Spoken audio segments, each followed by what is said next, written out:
గత వారం నుంచి జరుగుతుంది. వాళ్ళ సోషల్ మీడియాలో ఫేస్బుక్ లో ఫ్రంట్ పేజ్ లో నా పేరు పెడతారు, ఫ్రంట్ పేజ్ లో నా ఫేస్ పెట్టి వెనకల చంద్రబాబు నాయుడు గారిని పెట్టి కోళ్ల గురించి మాట్లాడతారు. సిగ్గు, ఏమాత్రమైన సిగ్గున్నా, ఏమాత్రమైన ఇంగిత జ్ఞానం ఉన్న ఒక ఆడపిల్ల గురించి ఈ రాతలు రాస్తున్నామా, అట్లీస్ట్ వాస్తవమా కాదా అని కూడా తెలుసుకోలేనంత ఓపిక లేని సాక్షి వాళ్ళకి ఈ రోజు మళ్ళీ వైసీపీ రజనీ గారు మాట్లాడుతున్నారు. మీ ఇంట్లో ఆడవాళ్ళు లేరా, మీ ఇంట్లో ఆడవాళ్ళు ఉంటే మీరు ఇట్లే చేస్తారా అంటే, అమ్మ రజనీ గారు నేను అడుగుతున్నాను, మీరేనా ఆడవాళ్ళు? ఇంకా రాష్ట్రంలో ఆడవాళ్ళు ఎక్కడా లేరా? మా మీద తప్పుడు కేసులు పెట్టి మమ్మల్ని జైలుకు పంపించినప్పుడు లేదా అమ్మా?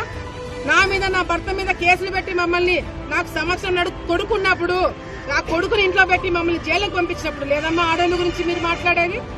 వైసీపీ నాయకులు మీ జోలికి వస్తే, మీరు తప్పు చేసి మీ మీద వస్తే మీకు ఆడోళ్ళు కార్డు, లేడీస్ కార్డు వాడతారా?